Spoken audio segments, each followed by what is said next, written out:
Hello, আসসালামু আলাইকুম। সবাইকে আবারও স্বাগত জানাচ্ছি। নতুন আরেকটি ভিডিও নিয়ে হাজির হলাম। তো ভিউয়ার্স, আজকে ভিডিওটা হলো করল্লা গাছের পাতা কোঁকড়ানো রোগ সম্পর্কে। তো দর্শক, আজকে বিস্তারিত আমরা জানব করল্লা গাছের পাতা কেন কোঁকড়ায় এবং কেন আমরা কি দিলে আমাদের পাতা কোঁকড়ানো রোগটা দমন হবে। তো ভিউয়ার্স, তাহলে ভিডিওটা শুরু করা যাক। আমাদের রোগের লক্ষণগুলো কি কি লক্ষণ?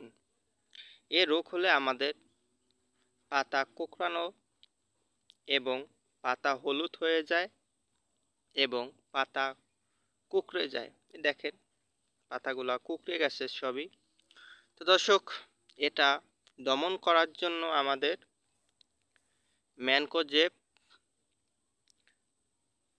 স্প্রে করতে হবে 2 গ্রাম লিটারে পানিতে মিশিয়ে আমাদের স্প্রে করতে হবে ভালোভাবে।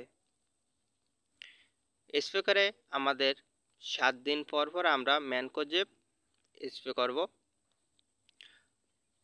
তো দর্শক, তাহলে আমাদের এই গাছটা সম্পূর্ণ আগের মতন পাতাগুলো ভালো হবে এবং অল্পতে আমাদের ক্লিয়ার হবে। তো দর্শক, অনেকেই জানতে চেয়েছেন করল্লা গাছের পাতা কোঁকড়ানো রোগ সম্পর্কে একটি ভিডিও দিতে। তো দর্শক, এই চ্যানেল যদি নতুন হয়ে থাকেন অবশ্যই চ্যানেলটিকে সাবস্ক্রাইব করবেন এবং লাইক কমেন্ট শেয়ার করবেন, যাতে এই ছোট চ্যানেলটি একদিন বড় হয়ে যায় এবং আপনার জন্য নতুন নতুন উপকারী ভিডিও নিয়ে আসতে পারি। তো দর্শক, তাহলে এখানেই বিদায় নিচ্ছি। সকলে ভালো থাকবেন। আল্লাহ হাফেজ। আসসালামু আলাইকুম।